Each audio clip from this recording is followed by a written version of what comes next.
आप पीटीए की बात करते हैं, मैं तो एक नाविक की चर्चा कर रहा हूं। मैंने कल भी सदन में की थी। एक नाविक परिवार जिनके पास 130 नौकाओं का बेड़ा है, उन्होंने 13 जनवरी से लेकर के 26 फरवरी के बीच में 30 करोड़ रुपए कमाए हैं एक परिवार। आप मुझे बताइए, क्या इतना पैसा कभी कोई कमा सकता था? अभिभूत करने वाला। प्रतिदिन का अगर आप एवरेज देखें तो 50,000 रुपए से लेके 55,000 रुपए का उनका एवरेज था पर डे की एक नाव से कमाई का। तो मुझे पहले इस पर विश्वास नहीं हो रहा था। मैं प्रयागराज एक दिन गया था, स्वयं भी मैंने इस चीज को कहा कि भाई कैसे हो रहा है, क्योंकि हम लोगों ने तो, मैं, हमारे साथ दोनों डिप्टी सीएम भी, हमारे मंत्रिमंडल के तमाम सहयोगी भी और नाविकों का सम्मान भी किए थे, क्योंकि हमारे लिए सम्मान करने का अवसर इसलिए भी था क्योंकि भगवान राम के मित्र निषाद राज की परंपरा को आज भी वे उसी श्रद्धा भाव के साथ निर्वहन कर रहे हैं। तो हम लोग कैसे इनके साथ सहभागी बन सकते हैं? तो मैंने महाकुंभ के दौरान इस बात को देखा। एक नाविक मुझे मिला, पहले मुझे एक परिवार मिला जो बाहर से आए थे। उन्होंने मुझसे मिलने की इच्छा व्यक्त की थी। मैंने कहा मैं कल प्रयागराज आ रहा हूं, अगर आप वहां रुक सकते हैं तो मुलाकात कर लेंगे। मैं मुलाकात किया। मुलाकात करने के बाद मैंने उनसे पूछा, मैंने कहा कितने लोग? उन्होंने कहा 10 हमारे ग्रुप थे और हमें तो नाव वालों ने संगम में ले जाकर के स्नान करवा दिया था। तो मैंने कहा नाव वाले ले जा रहे थे तो आप लोग हर ग्रुप को ले जाने में कितना पैसा लग रहा था? उन्होंने कहा साहब देखिए, वे हम लोगों से हर ग्रुप से 2-2 हजार रुपया लेते थे और हमें नहा करके स्नान करा के आते थे। और आप सोचिए कि मैंने कहा कितने का, 2 घंटे के अंदर हम लोगों ने अपना स्नान पूरा कर लिया था। तो 20,000 रुपये तो यही हो गए उन लोगों से। अब 2 घंटे में 20,000 रुपये जो कमा रहा है, सुबह 4 बजे से ही उनके द्वारा स्नान का कार्यक्रम प्रारंभ होता है, तो सायंकाल तक 50,000 रुपये कमाना उनके लिए कोई कठिन काम नहीं था। तो मैं इसीलिए कह रहा हूं कि यह कौन तबका ऐसा नहीं था जिसने न कमाया हो, और उसका बृहद आर्थिकी पक्ष है जिसको लेकर के आर्थिक विशेषज्ञ अपने अनुसार अनुमान लगा रहे हैं। हमारा अनुमान है कि उत्तर प्रदेश की अर्थव्यवस्था में 3.5 लाख करोड़ रुपए से अधिक का इससे अंतर आने वाला है। ये विरासत को विकास के साथ जोड़ने का परिणाम है और यह विजन दिया है प्रधानमंत्री मोदी जी ने, देश को दिया है। ये केवल उत्तर प्रदेश जो कि उसकी आत्मा है, तो उत्तर प्रदेश में सभी स्थल हैं, इन क्षेत्रों से तो ही रहा है, लेकिन दुनिया, पूरा देश इससे अभिभूत है। दुनिया ने इस महा चमत्कार को देखा है जो महाकुंभ ने दुनिया को दिया है।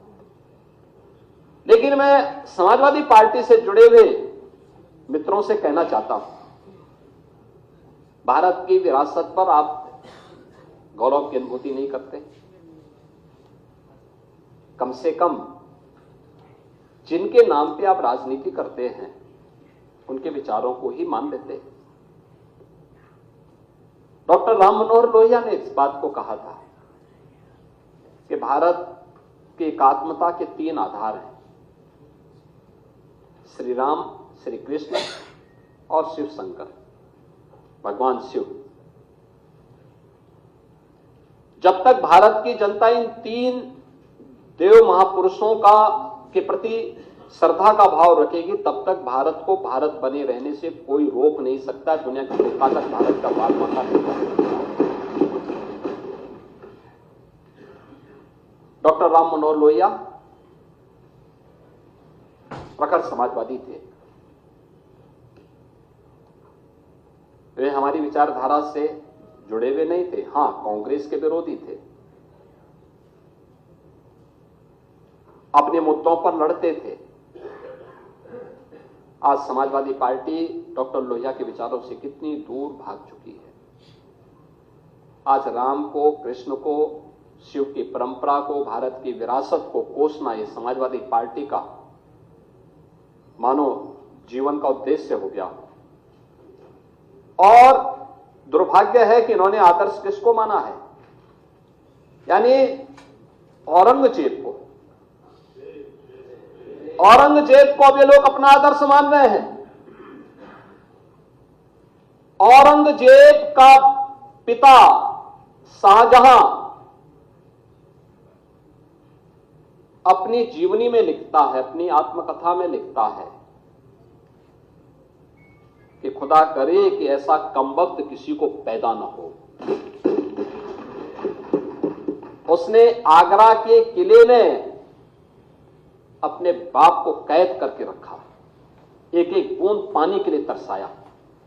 और अगर इनको औरंगजेब पर गौरव की अनुभूति होती है तो ये लोग कम से कम पटना की खुदाबख्त लाइब्रेरी में जाकर के एक बार शाहजहां की ही जीवनी को पढ़ लें, देख लें, उसकी पीड़ा को देखें।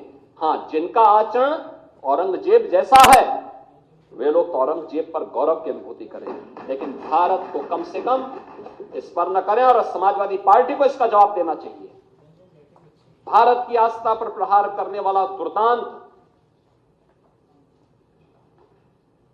धर्मांत, क्रूर शासक, उसको समाजवादी पार्टी आदर्श मानती है। जो भारत को रौंदने के लिए आया था, जजिया कर लगा रहा था, भारत का इस्लामीकरण कर रहा था। कोई सभ्य मुसलमान भी अपने पुत्र का नाम औरंगजेब नहीं रखता, क्योंकि इसे मालूम है यथा नाम तथा काम। अगर ऐसा नाम रखेंगे तो फिर एक एक बूंद पानी के लिए तरसना पड़ेगा। और शाहजहां ने भी अपनी जीवनी में लिखा है, उन्होंने कहा है कि औरंगजेब को कोसते हुए उसने लिखा कि तुमसे अच्छा तो ये हिंदू है जो जीते जी तो अपने बुजुर्ग मां बाप की सेवा करता है, मरने के बाद श्राद्ध तर्पण के माध्यम से वर्ष में एक बार उन्हें जल देता है। तुम तो मुझे एक एक बूंद पानी के लिए तरसा दी हो। अब समाजवादी पार्टी यह तय करे ये पटना की खुदाबख्त में जाकर ये समाजवादी पार्टी का नेता, आपका विधायक घोषणा करो ना, उस कमबख्त को निकालो पार्टी से और उसको एक बार यूपी भेज दीजिए, बाकी उपचार हम अपने आप करवा लेंगे। जो व्यक्ति छत्रपति शिवाजी महाराज की परंपरा पर गौरव की अनुभूति करने की बजाय लज्जा महसूस कर रहा हो और औरंगजेब को अपना नायक मान रहा हो, क्या उसको भारत के अंदर रहने का अधिकार होना चाहिए क्या? और समाजवादी पार्टी को इसका जवाब देना चाहिए। एक तरफ आप कुंभ को कोसते रहे और दूसरी तरफ औरंगजेब जैसे दुष्ट और क्रूर, धर्मांत, मंदिरों को तोड़ने वाले व्यक्ति को, भारत की आस्था को निर्ममता के साथ रौंदने का कार्य करने वाले व्यक्ति को महिमामंडन करते हो। आखिर कौन सी नस ऐसी आपकी दबी हुई है कि आप लोग अपने उस व्यक्ति पर, उस विधायक पर नियंत्रण नहीं कर पा रहे हैं? और इसीलिए मैं कहना चाहता हूं कि खंडन क्यों नहीं समाजवादी पार्टी है? समाजवादी पार्टी खंडन करे इसका। लाल बिहारी सुनिए, समाजवादी पार्टी को इसका खंडन करना चाहिए। समाजवादी पार्टी को इसका खंडन करना चाहिए और समाजवादी पार्टी को इसको बाहर निकाल देना चाहिए, बाहर, या यहां बुलवाइए सम्मेलन में। उत्तर प्रदेश तो ऐसे लोगों का उपचार करने में बहुत देरी नहीं करता है।